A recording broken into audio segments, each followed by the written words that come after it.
Hello everyone, happy weekend. Welcome back again to my YouTube channel. My name is Kevin Saili. Pada YouTube channel ini teman-teman akan menemukan informasi menarik seputar cryptocurrency. So if you like cryptocurrency, make sure kalian subscribe channel ini.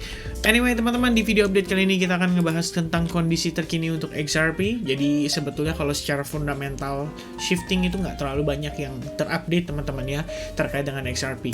Tapi memang kemarin saya menemukan ada satu news di mana XRP itu ada transaksi transfer yang cukup besar, sekitar kurang lebih 70 juta XRP token itu dikirim untuk ke Bitstamp dan Bit apa itu satu lagi saya lupa.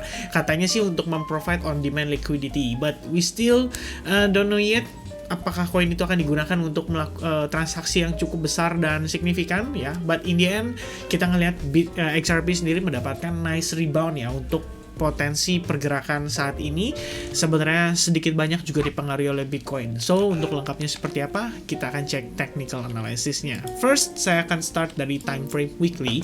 Jadi, seperti biasa teman-teman, untuk weekly kita akan ngecek itu biasanya menjelang penutupan close candle ya di hari Minggu. Dan besok di hari Senin jam 7 pagi, which means 6 jam 35 menit lagi dari sekarang kita akan lihat closing untuk weekly. Nah, beberapa hal yang kita perlu pahami pada kondisi XRP, terutama pada time frame weekly. Pertama teman-teman, saya yakini kita overall ini bergerak di dalam yang namanya elite wave theory ya. Kalau kita lihat di sini, ini ada potensi finishing wave 3, lalu saat ini kita mungkin sedang processing menuju potensi untuk mencari bottom wave 4-nya teman-teman. Jadi kita masih ada sekali lagi potensi untuk naik melihat ya XRP rally ya untuk menuju ke wave 5 teman-teman atau sub wave 5. Dan kalau misalnya kita lihat teman-teman progres saat ini, jadi kan kita pengen cari tahu ya kira-kira nih potensi bottomnya XRP untuk wave 4-nya tuh di mana gitu. Nah teman-teman itu bisa menggunakan yang namanya Fibonacci retracement, dan kita saat ini bisa tarik dari dari wave 2-nya dia ke wave 3-nya dia. Dimana kalau kita lihat teman-teman saat ini sebetulnya secara nggak langsung XRP itu membentuk semacam key support Fibonacci 50% di Fibonacci 50% dan itu di kisaran angka $0,579 teman-teman. Kalau kita perhatikan di sini adalah resistance. Di sini sebelumnya juga merupakan area resistance ya. Di sini kita lihat berubah menjadi support dan saat ini pun kita juga mendapati level tersebut merupakan level supportnya dia. Jadi memang saat ini saya pikir ini merupakan area yang cukup ideal untuk kita melihat XRP itu mendapatkan respon atau reaksi dari buyersnya gitu. Artinya kalau misalkan whales di level ini dia nggak bereaksi, ya harusnya kita bisa ngelihat XRP akan drop lebih signifikan lagi. Cuman teman-teman, seperti yang kita ketahui tadi ya, ini di luar dari Fibonacci 50% ya. Saya akan hilangkan, kalian bisa lihat ini sebenarnya merupakan area yang kita bisa katakan sebagai area flip zone-nya dia juga.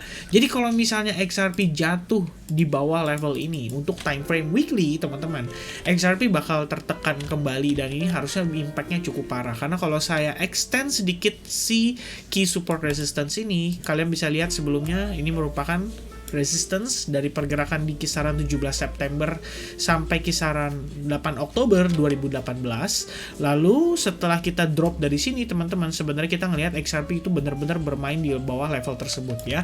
Sempat kita testing area itu ya dengan signifikan penguatannya, habis itu kita terreject cukup signifikan, baru kemudian kita testing lagi, dan setelah testing ini saat dia break baru kita flip area itu berubah menjadi potensi key support kita sampai dengan kondisi saat ini teman-teman. Makanya level tersebut harusnya menjadi level yang cukup penting selain dia juga merupakan Fibonacci 50% pada time frame weekly-nya atau pada wave 2 menuju ke wave 3 ya. Lebih kurangnya seperti itu untuk time frame weekly. Nah, sebenarnya untuk kita mengetahui potensi wave 5, kita bisa gunakan Fibo extension teman-teman.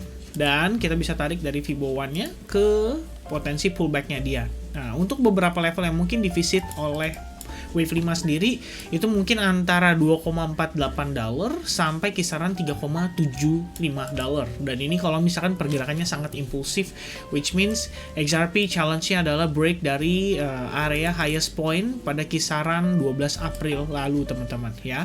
Memang XRP sendiri adalah salah satu kripto yang kita lihat belum istilahnya belum perform dengan baik dan belum create new all time high ya. Sementara pada kala itu Bitcoin sudah new all time high, terus terus Ethereum udah new all time high, salah satunya yang juga udah all time high itu adalah Cardano ya, dan yang mungkin nggak perform itu pada kala itu adalah BNB dan juga si XRP ini. Jadi kalau kita lihat, kita ngejar ke potensi targetnya aja itu sebenarnya nggak usah sampai $2,5 ya guys, kita kejar sampai $1,78 aja, atau highestnya dia itu udah oke banget. Kita udah dapetin potensial berarti ya 2-3 kali lipat ya, 2,5-3 kali lipat gitu dari harga saat ini. Alright, so this is not financial advice by the way, jadi jangan di-expect kalau ini adalah rekomendasi dari saya gitu ya, karena balik lagi teman-teman, kita juga harus lihat kondisi case SEC versus Ripple. Itu Ripple harus menang dulu baru dia bisa ngepump gila-gilaan. Alright, nah untuk time frame daily kita akan coba cek teman-teman. Jadi untuk time frame daily sendiri ini sebenarnya masih based on analysis kita yang terakhir di XRP. Kita ngelihat dia overall itu bergerak di dalam descending triangle, dan sebenarnya karena kita balik lagi mau coba cari potensi wave 4-nya dia, nah kita coba gunakan yang namanya ABC corrective pattern teman-teman. Jadi analisis kita saat ini berpotensi membentuk yang namanya ABC corrective pattern, dimana kalau dilihat-lihat sih ini mungkin lebih condong ke arah flat ABC, atau bahkan kalau misalkan ternyata ini bukan ABC corrective pattern ya, ada kemungkinan justru kita masih akan extend koreksinya, dimana pergerakannya mungkin akan cenderung sideways membentuk ABC, D, and E corrective pattern. Baru kita bisa ngelihat dia berpotensi either way antara breakout atau breakdown teman-teman. But hopefully kalau kita lihat situasi saat ini ya, mudah-mudahan sih ya kita bisa mendapati potensi reversal pada si XRP. Karena kalau misalnya balik lagi ke time frame weekly sedikit, kita juga ngelihat ada potensi pembentukan yang namanya si Three River Morning Star pattern teman-teman ya. Ini udah berkali-kali kita bahas di video-video sebelumnya, jadi harusnya teman-teman udah tahu lah kira-kira terkait dengan potensi dari Three River Morning Star pattern itu sendiri. Nah untuk pergerakannya secara time frame daily itu kita ngelihat dia sebenarnya sudah successfully break dari dia punya sideways teman-teman ya. Ini sebenarnya nggak usah sibuk-sibuk pusing-pusing cari pattern, kita cukup lihat ini sebagai sideways atau range aja, dimana dia sudah break, dan sekarang kita lagi mencoba untuk close di atas exponential moving average 21. Kalau misalnya kita berhasil closing di atas level itu, nextnya kita akan testing terhadap EMA 55 teman-teman, dimana di level tersebut juga terdapat yang namanya descending channel. Kalau kita lihat, kita extend sedikit ya, lebih kurangnya akan tampak seperti ini, dan kalau misalnya bisa break dari si descending channel ini, baru ya mungkin kita bisa katakan XRP overallnya itu cukup positif. But in the end teman-teman, saya personally juga cukup percaya dengan si XRP, jadi saya memang sudah melakukan akumulasi juga terhadap spot walletnya. Alright, nah berikutnya kita akan bahas sedikit untuk hourly-nya teman-teman. Secara hourly, before kita masuk hourly, saya ada satu lagi yang pengen saya kasih lihat ke teman-teman, yaitu secara MACD. Kita ngelihat di sini sudah terbentuk yang namanya bullish divergence. So I guess memang ini adalah potensi bottom untuk XRP ya. Secara MACD sendiri terlihat bahwa momentum sellers artinya sudah melemah gitu. Alright, nah sedikit kita bahas untuk time frame hourly-nya. Sebenarnya sih kalau misalnya hourly ini saya sudah ada outlook, sharing outlook ke teman-teman di SAG terakhir ya. Kita ngelihat bahkan ada yang namanya inverse head and shoulders, but kita akan coba discuss lagi dari new chart ya, biar teman-teman lihatnya bisa lebih clear gitu. Untuk area penting sendiri, ini sebelumnya merupakan key support daripada XRP, dan pasca break kita ngelihat pressure itu datang dari pergerakan di sini, which means ini biasanya kita consider sebagai big fan zone sellers. Dan kalau misalkan secara pergerakan ya, based on trend line sendiri, sebetulnya ini overall kita lihat si XRP sudah berhasil break dari trend line-nya, dan ini harusnya trend line yang cukup penting bagi pergerakan XRP teman-teman. Karena kalau kita extend lagi ya, ini sebenarnya kalau di extend ya mungkin nggak terlalu simetris ya dengan kondisi sebelumnya, but kalau misalnya kita mau tambahkan sebenarnya bisa ya, kita bisa tambahin lagi trend line di kisaran pergerakan area ini, which means masih ada satu challenge untuk XRP berhasil break ya teman-teman ya, lebih kurangnya kayak gini. Dan ini harusnya acuannya itu adalah pada time frame daily-nya. Kalau kalian lihat di time frame daily ini sebenarnya descending channel ini terbentuk lagi lebih tinggi lagi ya. Kalau misalnya kita tambahkan sedikit, ini kurang lebih trend line-nya kayak gini teman-teman ya, yang tadi saya sempat gambarkan pada time frame hourly-nya. Nah, cuman kalau kita lihat lagi dari hourly-nya dengan chart non logarithmic, ini posisi kita benar-benar precisely lagi testing atas trend line itu. Jadi memang ini juga saat ini menjadi situasi yang menurut saya cukup genting pada si XRP. Apakah dia mampu break dari si trendline ini? Kalau misalnya mampu break, kita masih punya resistance dan juga area penting bagi sellers terakhir. Apakah kita akan mendapati rejection? Maybe, bisa aja kita ngelihat dia decline dulu before dia set the direction yang benar teman-teman ya, atau arah yang tepat untuk dikejar berikutnya. Nah, overall teman-teman, kalau kita lihat lagi, dia sebelumnya beberapa kali membentuk yang namanya si symmetrical triangle pattern before dia create yang namanya lower low ya.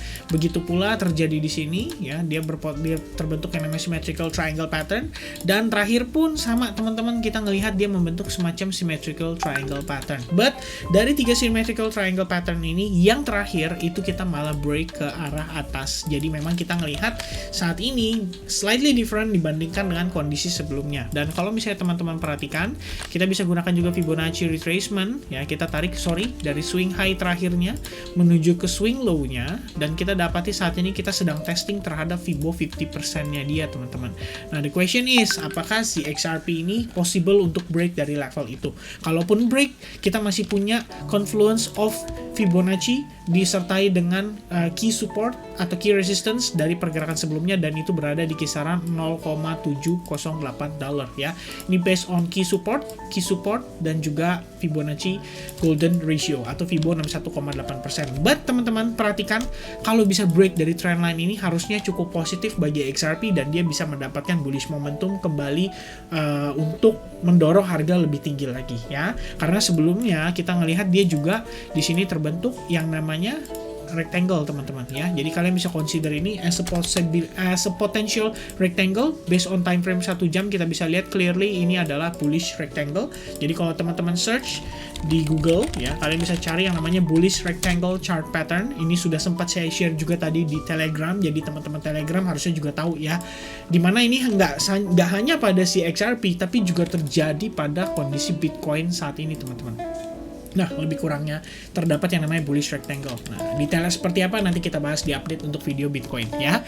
Nah, sementara untuk XRP sendiri, kalau demikian kita berhasil maintain base di level ini, artinya sellers itu benar-benar udah nggak nunjukin pressure, which means sebenarnya a little bit difficult untuk kita analysis atau kita detect, karena balik lagi ini di time frame, bukan time frame sih, lebih tepatnya di weekend, dan financial institutions, hedge fund itu semua pada libur kalau di weekend teman-teman. Jadi ini harusnya low volatile, basically yang transaksi hanyalah between retail traders aja. Dan mudah-mudahan sih, kalaupun masuk besok ke hari Senin, closing weekly-nya bisa trade river Morningstar, habis itu kita bisa dapat nice bounce atau nice rebound pada XRP. Oke? I guess teman-teman itu aja dulu video update untuk kali ini. Mudah-mudahan bisa banyak memberikan penjelasan yang maksimal kepada teman-teman sekalian ya, dan kiranya video ini bisa bermanfaat bagi rekan-rekan sekalian. So I guess that's it from me. Thank you very much for watching this video. Mudah-mudahan kita bisa bertemu lagi di next update. God bless everyone. Sampai ketemu lagi dan cheers. Bye bye.